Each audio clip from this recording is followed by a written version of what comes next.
Dovoľte mi, aby som vyjadrila potešenie, že tu dnes môžem byť v mene Ligy proti rakovine, celoslovenskej charitatívnej inštitúcie a neziskovej organizácie. Viete, my môžeme podporovať projekty, ale musíme dostať nápad alebo ideu, ktorá je naozaj zmysluplná a efektívna.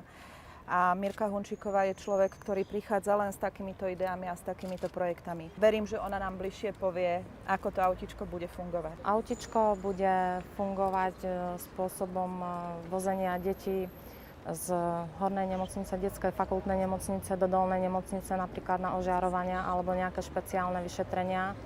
Budeme odvážať malých detských pacientov po liečbe domov, aby nemuseli čakať napríklad pol dňa na nejakú zbernú sanitku. Takisto budeme voziť pacientov, ktorí chodia na nejaké špeciálne vyšetrenia do Bratislavy, aby to cestovanie mali pohodlnejšie. Preprava automobilom bude bezplatná, čiže rodičia ani deti nebudú nič platiť.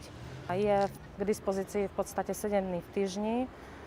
Šoféri auta sú kvalifikovaní vodiči a záchranári, takže rodičia nemusia mať obavu. Myslím si, že to bude veľkým prínosom pre tých rodičov, pretože tie príbehy, čo som počula od nich, ako cestovali sanitkou neskutočne veľa hodín, tak sú dosť drastické. Tú našu podporu a pomoc môžeme poskytovať skutočne len vďaka dôvere a podpore verejnosti, ktorej touto cestou ďakujem. A na záver mi dovolte zaželať všetkým rodičom, ktorí sem tiež prišli a ktorí možno budú to auto potrebovať, veľa optimizmu, čo najskoršie vyliečenie, aby všetky prípady dopadli len pozitívne a dobre. Tak s radosťou odovzdávam kľúč pani Hunčíkovej a s vierou, že tie optimistické prípady budú čo najčastejšie. Nech sa páči. Ďakujem veľmi pekne. Ďakujem.